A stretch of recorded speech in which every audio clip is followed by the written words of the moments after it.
Com que frequência você passa por provações ou desafios na sua vida? Qual foi a última vez que você não apenas orou, mas suplicou a Deus pedindo ajuda? Hoje nós iremos ver sobre uma característica muito importante e sobre um personagem bíblico que exemplifica como nós podemos ter uma vida melhor aos pés de Jesus. Então fique conosco, pois seu programa de oração só está começando.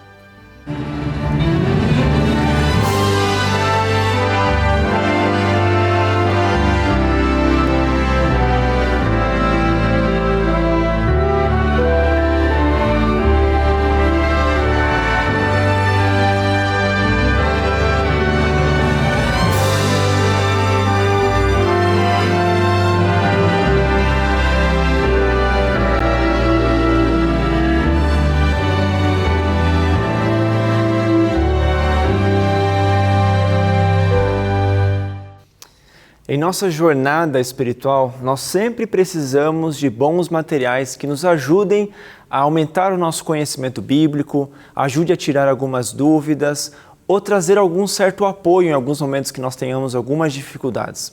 E é por isso que hoje eu gostaria de mostrar para você, talvez de um recurso que você já saiba e eu estarei lembrando, ou talvez ensinar algum recurso novo, que é você poder fazer perguntas para a instrutora bíblica virtual Esperança.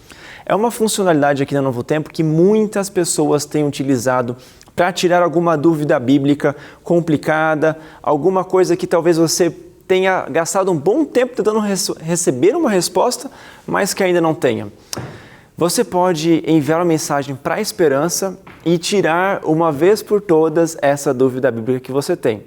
É muito fácil, basta você apenas adicionar o contato da Esperança, que é 12 982000062 e enviar a frase Oi Esperança, ou senão você pode entrar em novotempo.com/esperanca.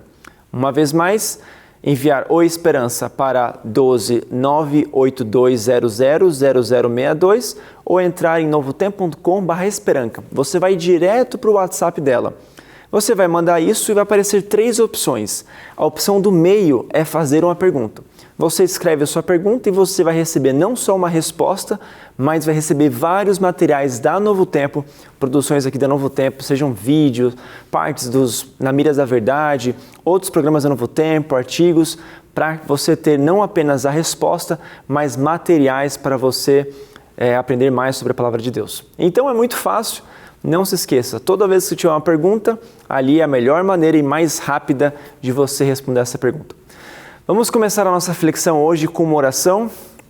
Senhor Deus, muito obrigado, Pai, pela oportunidade que nós temos de estar junto a Ti e estudar um pouco mais sobre a Sua Palavra. Que o Senhor possa falar ao nosso coração, possa moldar o nosso caráter para que possamos ser cada vez mais próximos de Ti. É o que nós pedimos em nome de Jesus. Amém. Você com certeza sabe que em nossa vida nós temos altos e baixos. Passamos por momentos bons e momentos também de provações. E talvez nenhuma outra parte da Bíblia exemplifique tão bem isso daí quanto Eclesiastes 3. Naquele capítulo temos ali momentos muito bons, momentos de grandes vitórias, de conquistas pessoais, mas também momentos de dificuldade que todas as pessoas passam. Mas é normal, porque passamos por momentos bons, mas também passamos por momentos de provação. E para nós suportarmos esses momentos que são piores, momentos talvez que nós estamos nos baixos, momentos que muitas vezes passam por dificuldades, provações, existe algo muito importante que nos ajuda, que é a maturidade espiritual. Maturidade espiritual é a nossa capacidade da gente poder passar por esses desafios, passar por esses momentos complicados, mas entender que, na verdade, isso não é o final. Isso é apenas processo do caminho. E nós podemos resumir toda essa maturidade espiritual em uma outra palavra muito importante, que é a resiliência cristã. Vários personagens bíblicos são exemplos para nós de pessoas que passaram por grandes provações, tiveram momentos de dificuldade, mas que tiveram essa resiliência cristã e foi extremamente importante. Talvez um dos mais conhecidos seja Jó. Nós temos ali, é óbvio que a vida em geral de Jó não foi uma vida complicada, mas nós temos no livro de Jó um momento de extremo desafio, onde tudo ali é tirado e ele passa uma provação. Davi, também com vários salmos, onde Davi está passando por dificuldade, perseguições. Nos livros ali, 1ª e 2ª Reis, nós também temos exemplos de momentos difíceis de Davi. E nós temos Elias, que passou por grandes provações porque decidiu ser fiéis a Deus. Mas todos esses foram fiéis, mas quem sabe de todos esses nós temos ainda um que sofreu mais do que todos eles. Passou por uma vida com mais dificuldades. E toda essa dificuldade não foi apenas de um momento específico da vida dele, mas de toda a vida e carreira ministerial desse homem. Essa pessoa está no Novo Testamento e é o personagem, tirando Jesus, obviamente, mais conhecido e mais importante do Novo Testamento. Esse alguém talvez você já saiba, mas é Paulo. Olha como Paulo sofreu muito no ministério dele. Abra sua Bíblia em 2 Coríntios 11 e vamos ler ali do versículo 23 ao versículo 28. 2 Coríntios 11 e a gente vai ler a partir do versículo 23. Diz assim, 2 Coríntios 11, versículo 23 ao versículo 28. Essa passagem é apenas uma das várias passagens que Paulo vai falar um pouco acerca sobre o seu sofrimento. Diz assim,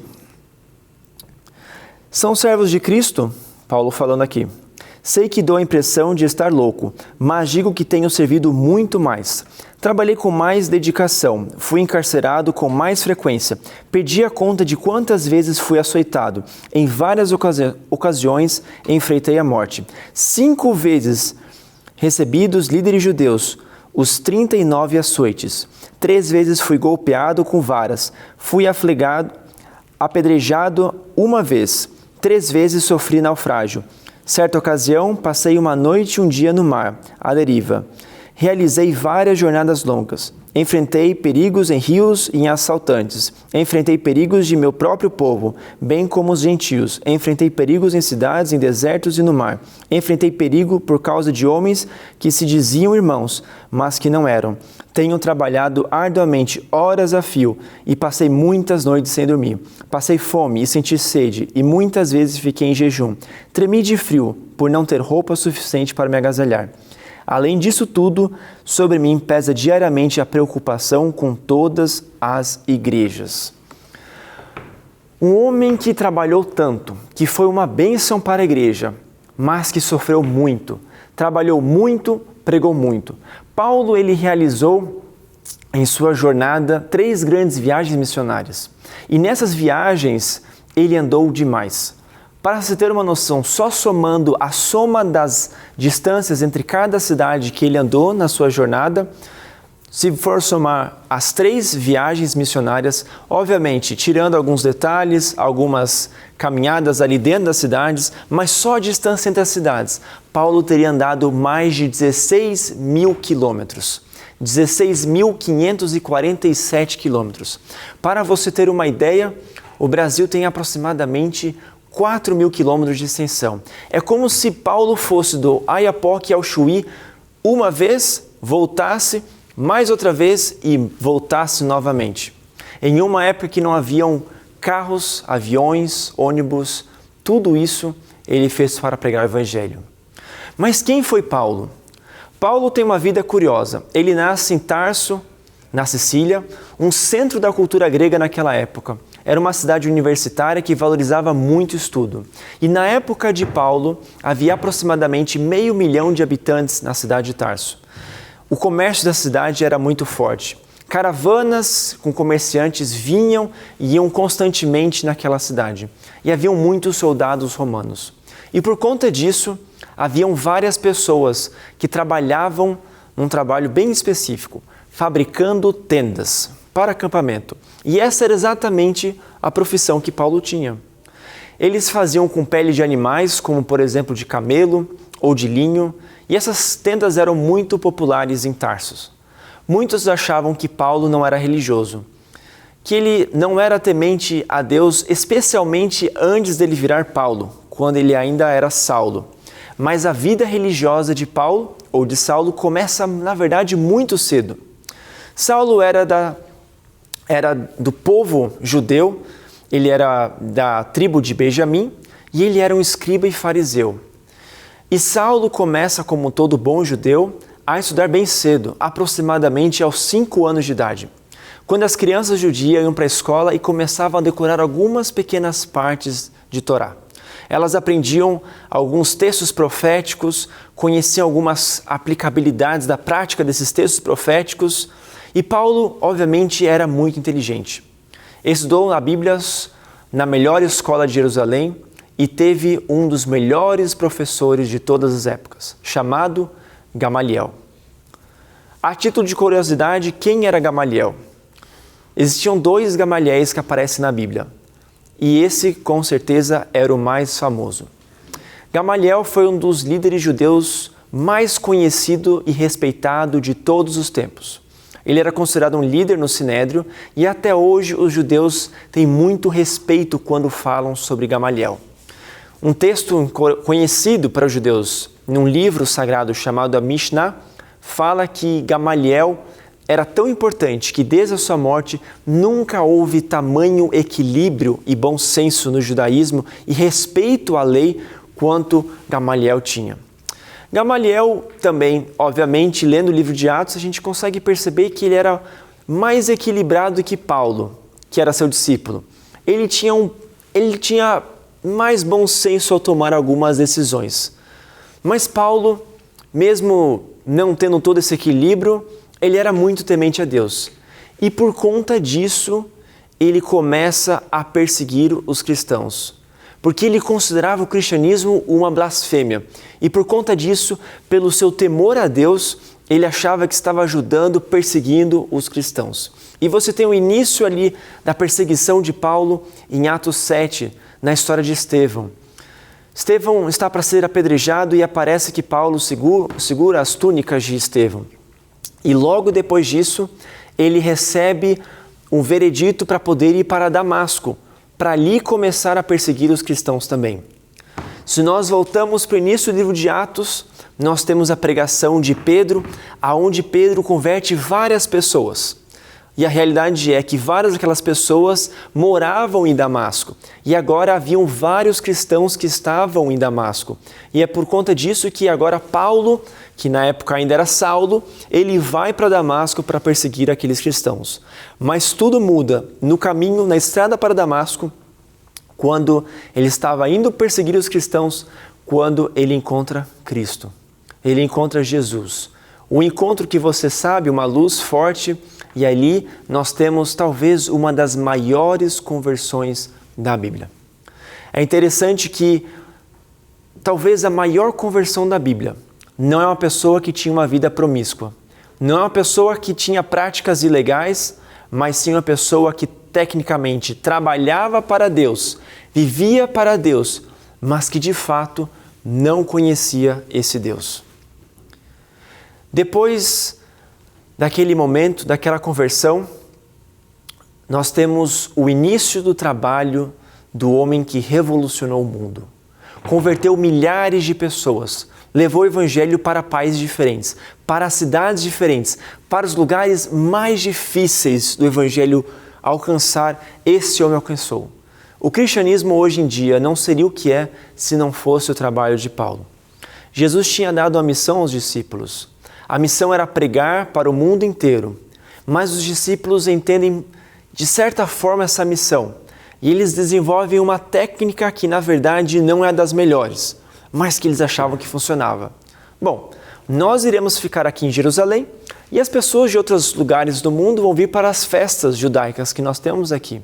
E quando eles vierem nós pregarmos para essas pessoas, eles voltarão e pregarão para outros lugares, pregarão para outras cidades. E assim nós completamos a nossa missão. Mas a missão começava com ide. A missão não era apenas ficar lá. E é por isso que Paulo começa o seu trabalho. Ele vai e prega o evangelho. E aí nós temos, depois de toda essa missão que os discípulos desenvolvem todo esse roteiro de ficar em Jerusalém, pregando o Evangelho apenas para pessoas que vinham visitar. Nós temos a missão de pregar ao mundo e para essa missão Jesus levanta o maior pregador de todos os tempos. Um cidadão romano que nascera fora de Israel, mas que realmente pregava para muitas pessoas. Paulo, conhecido como apóstolo dos gentios, escreve para todas as pessoas, não apenas para as que moram em Jerusalém, para os judeus, mas para todas as pessoas, sejam elas judias ou sejam elas pessoas que também não seguem os princípios do judaísmo. Paulo converte todos os povos, ele prega para judeus, gentios, ricos, pobres, ele fala sobre qualquer assunto. As cartas de Paulo são muito ricas e se você quer um conselho para desenvolver seu relacionamento com Deus, aumentar a sua maturidade cristã, leia mais Paulo. Paulo parece aquele amigo que te dá um conselho, aquele familiar, aquele pai que te dá uma instrução certeira, que fala aquela coisa talvez que você não queira ouvir, mas que você precise ouvir. E Paulo fala sobre várias temáticas diferentes. Ele fala sobre vários assuntos que podem ajudar a nossa vida espiritual. Por exemplo, se você quer melhorar seu relacionamento com a sua esposa, leia 1 Coríntios 13, ou com seu marido. Vai falar sobre amor, os melhores conselhos. Agora, se você precisa de uma meditação para algum momento específico da sua vida, ou para falar em público, utilize Filipenses 4. Cada versículo ali é um sermão. São várias temáticas que Paulo fala. As pessoas costumam separar a vida de Paulo em duas áreas. 2 momentos, quando ele era Saulo e quando ele era Paulo. Mas eu gostaria de fazer uma separação um pouco diferente, que vai nos ajudar no nosso processo de enriquecimento e desenvolvimento espiritual. A primeira parte da vida de Paulo está em Romanos 7, 18 e 19. Todas essas partes são depois que ele já está convertido, mas Romanos 7, vamos ler o versículo 18 e 19, que diz assim: Eu sei que em mim, isto é, em minha natureza humana, não há nada de bom, pois quero fazer o que é certo, mas não consigo. Quero fazer o bem, mas esse eu não faço. É interessante que aqui nós temos o início do trabalho de Paulo, e obviamente Romanos não foi o primeiro livro a ser escrito no Novo Testamento, mas foi um dos primeiros que Paulo escreveu. E Paulo, nessa frase, resume a luta de todo filho de Deus. Nós pecamos, nós falhamos, nós machucamos pessoas, inclusive, que amamos. Somos displicentes com a palavra de Deus muitas vezes. Não por falta de conhecimento, mas muitas vezes por excesso de arrogância e teimosia. Todos nós temos histórias de momentos da nossa vida que nós sabíamos o que era certo de fazer, mas acabamos fazendo o que é errado. Às vezes porque achamos que isso é o melhor para a nossa vida, ou arrumamos uma desculpa racional para fazer esses atos, mas verdade é que Paulo conhecia essa luta contra o pecado. Era a luta diária que ele tinha também. Talvez você tenha as suas batalhas também, mas o que eu posso te falar de acordo com o exemplo de Paulo é: não desista dessa luta. A vida cristã é um campo de batalha. E muitas vezes você pode achar que está perdendo essa luta, que os desafios são difíceis demais para você, mas não desanime, porque Jesus sabia que você poderia muitas vezes falhar. E é por isso que ele deixa um versículo fantástico na Bíblia, que está em 1 João, capítulo 2, versículo 1.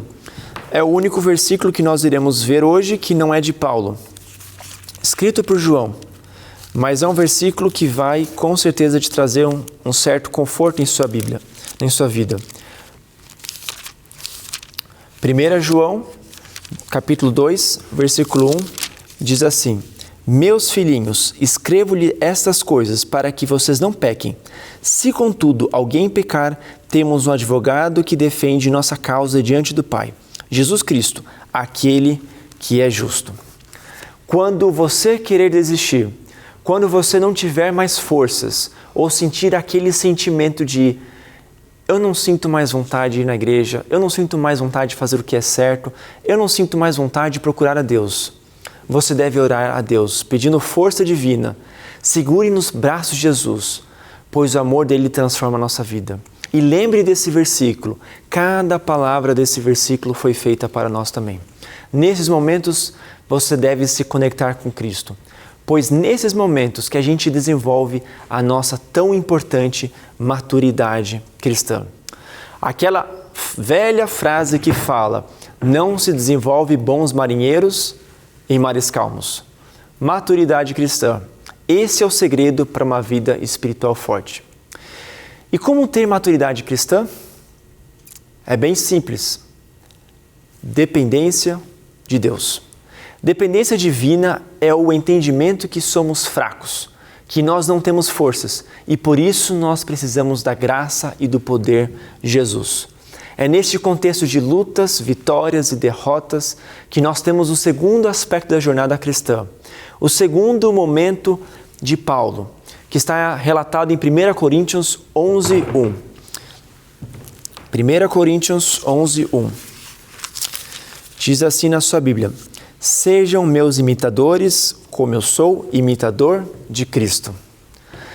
Se nós lemos esse texto aqui de Paulo isoladamente, pode parecer que Paulo talvez fosse uma pessoa um pouco arrogante, metida, como alguns falam. Mas é justamente o contrário. Paulo sabia que ele não era perfeito. E ser um ser humano exemplar é justamente implicar em saber que você não é perfeito. Paulo era um exemplo pelo fato que ele sabia das suas limitações, mas ele era um imitador de Cristo. Era por isso que ele poderia ser um exemplo para a gente. O mundo é um lugar, e você sabe muito bem, que muita coisa ruim está acontecendo. Se você olha ao redor, você vê pessoas com depressão, pessoas com estresse, problemas familiares, todo tipo de problema.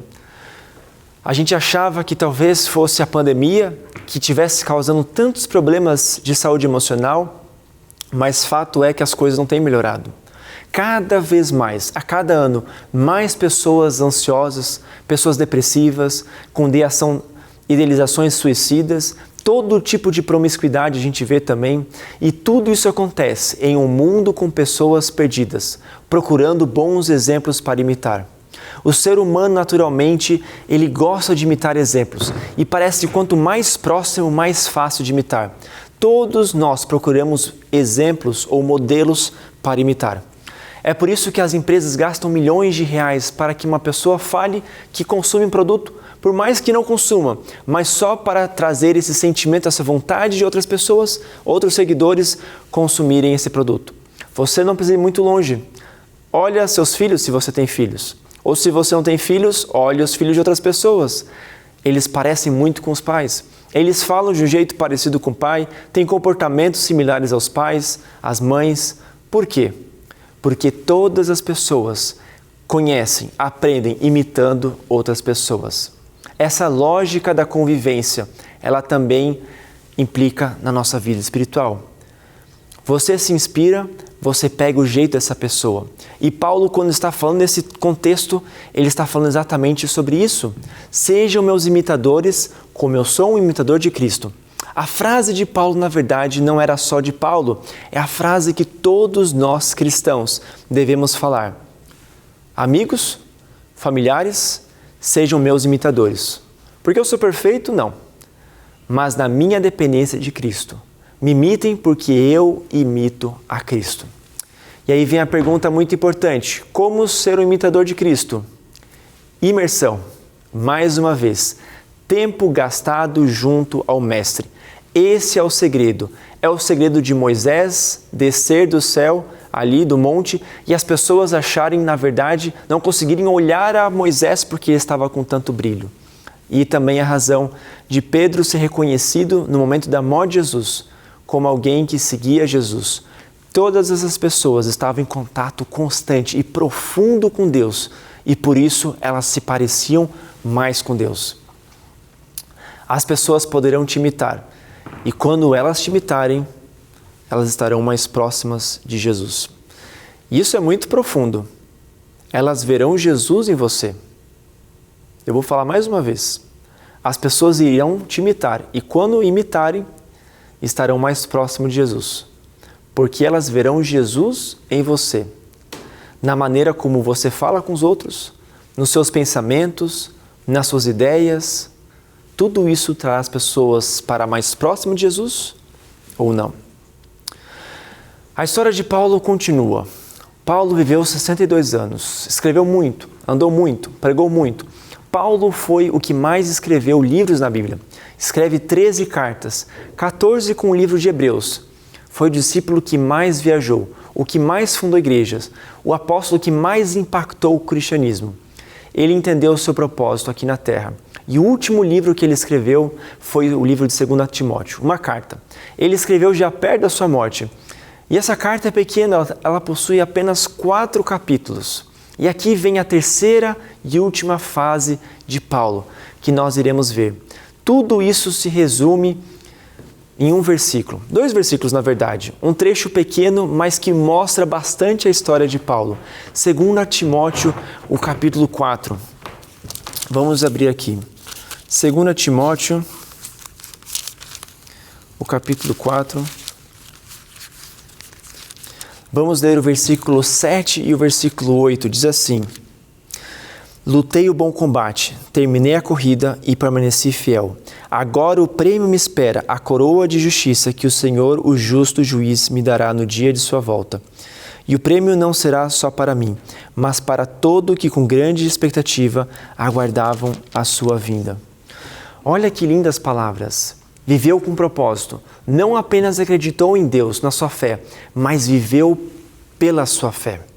Paulo talvez sofreu mais do que todos nós em algum momento sofreremos. A dependência dele com Jesus foi o grande propósito dele entender e desenvolver uma maturidade cristã. Paulo chegou ao ponto de, no final da sua vida, falar: para mim o viver é Cristo, o morrer é lucro. Está lá em Filipenses. Não só Paulo. Nós temos no livro de Hebreus que ele escreveu, o capítulo 11. E no capítulo 11 aparecem os heróis da fé. Personagens bíblicos que, apesar das dificuldades, deram a vida pelo Evangelho. Fizeram de tudo para que a pregação chegasse mais longe. Pessoas que não só acreditaram em Deus, talvez não só receberam conteúdo, mas pessoas que deram a vida, deram tudo o que tinham para a pregação do Evangelho, para serem modelos para que outras pessoas pudessem imitar. A pergunta que eu te faço hoje é: esse Evangelho que todas essas pessoas em Hebreus 11 e que Paulo pregou, chega agora nas suas mãos. O que você irá fazer com isso? Você só terá um relacionamento com Deus de assistir conteúdos bons, o que é ótimo, mas será só isso? Ou você pegará esse Evangelho e dará o seu melhor para entregar para outras pessoas? Será um imitador de Cristo e desenvolverá a sua maturidade cristã. É verdade que passaremos por muitas dificuldades na nossa vida. E é por isso que a maturidade cristã, a resiliência é tão importante em nossa vida. Eu peço para que você ore a Deus, pedindo para que Ele te dê essa resiliência, para que você possa ser um exemplo para outras pessoas entenderem e se aproximarem mais de Jesus. Vamos orar? Senhor Deus, muito obrigado, Pai, porque o Senhor deu grandes exemplos na Bíblia de pessoas que foram fiéis mesmo em adversidade. Pedimos para que possamos também ser fiéis a Ti, para que possamos ser bons exemplos para outras pessoas, assim como Paulo é para nós. Por favor, Senhor, esteja conosco e nos ajude especialmente quando passarmos por provações. É o que nós pedimos, em Teu santo e sagrado nome. Amém.